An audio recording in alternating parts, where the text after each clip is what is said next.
La footballeuse professionnelle Julie De Bever a été au centre de l'épisode de Koh-Lanta, le feu sacré, diffusé ce mardi 25 avril sur TF1. La candidate revient sur la première partie de son aventure pour Télé Loisirs. Jusque-là plutôt assez discrète dans Koh-Lanta, le feu sacré, Julie De Bever semble peu à peu se révéler depuis la tumultueuse réunification. Se voyant offrir, par surprise, le vote noir d'Anne-Sophie, éliminée au dernier conseil, et en taclant sévèrement Clémence à la suite d'une épreuve, la footballeuse professionnelle venue de l'Essonne a été au cœur de l'épisode diffusé ce mardi 25 avril sur TF1.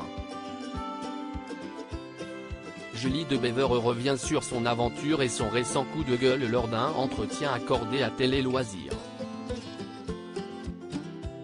Julie De Bever, Koh-Lanta, le feu sacré, je vais devoir m'allier aux bonnes personnes. Télé Loisirs, on a l'impression que les stratégies se multiplient de la réunification.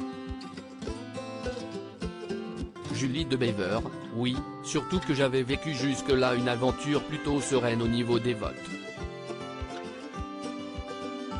Mais depuis la réunification, d'anciens alliés se sont retrouvés.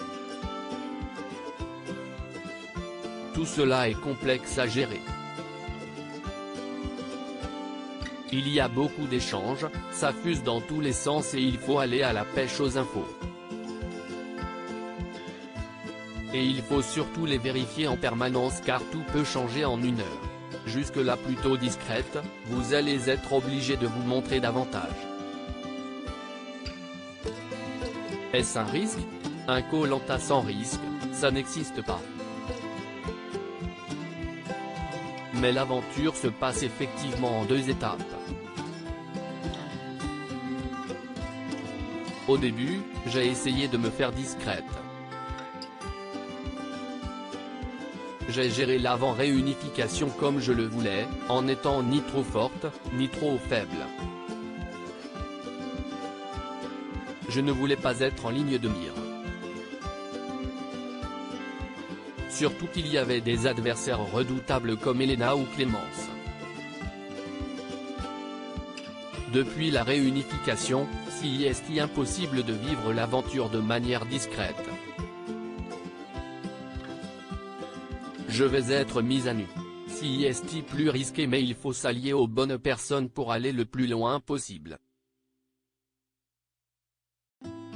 Julie De Bever, Koh-Lanta 2023, Clémence a une dent contre moi dans l'épisode, vous êtes remonté contre Clémence qui vous donne ses poids lors d'une épreuve. Comment expliquez-vous son choix?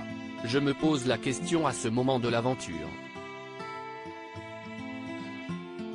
Pourquoi n'a-t-elle pas handicapé les hommes? On ne se connaît pas donc je me dis qu'elle ne doit pas m'aimer ou que quelque chose ne passe pas entre nous. Clémence a une dent contre moi je pense.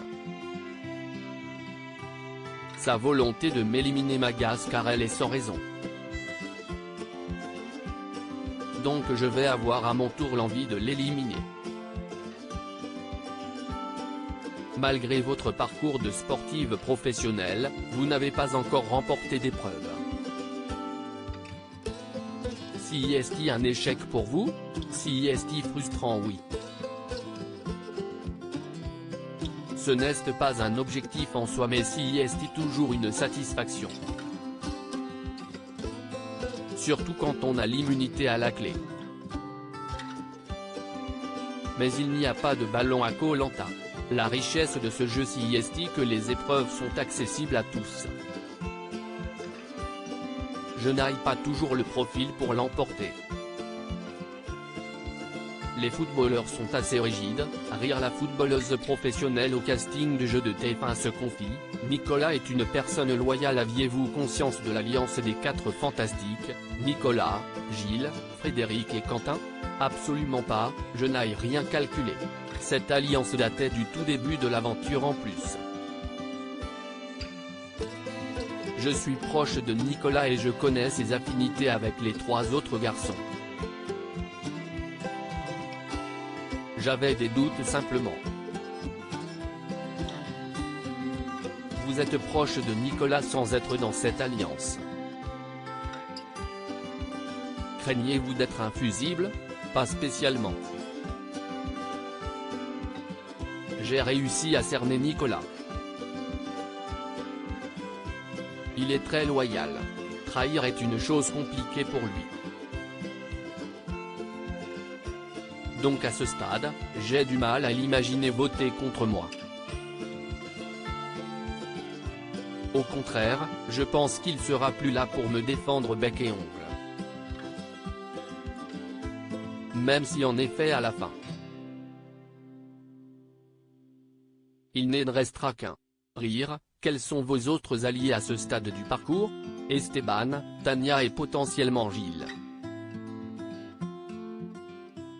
Il y a aussi des liens naissants avec Frédéric et Quentin. L'aventurière de Koh-Lanta affirme « Je vais mettre un terme à ma carrière de footballeuse » fin juin. Vous aviez mis votre carrière de footballeuse entre parenthèses le temps du tournage. Comment s'est passée la reprise? J'ai mis un peu de temps à me remettre car j'avais perdu pas mal de muscles. J'ai rejoué mon premier match il y a quelques semaines. Ce tournage n'était clairement pas compatible avec une carrière de footballeuse professionnelle. Je ne remercierai jamais assez mon coach et mon président pour leur soutien. J'ai pu faire Koh-Lanta car je vais mettre un terme à ma carrière fin juin. Et je trouvais que ça me permettait de finir sur une belle note. La télévision met enfin le sport féminin en avant. Un poste de consultante pourrait-il vous tenter? Je n'y ai pas spécialement réfléchi, mais pourquoi pas? Tout ce qui met en avant la femme, dans le sport ou ailleurs, pourrait m'intéresser. À lire aussi Julie de Bever, Koh-Lanta, le feu sacré, comment son club de football a pu la libérer pour qu'elle participe au tournage?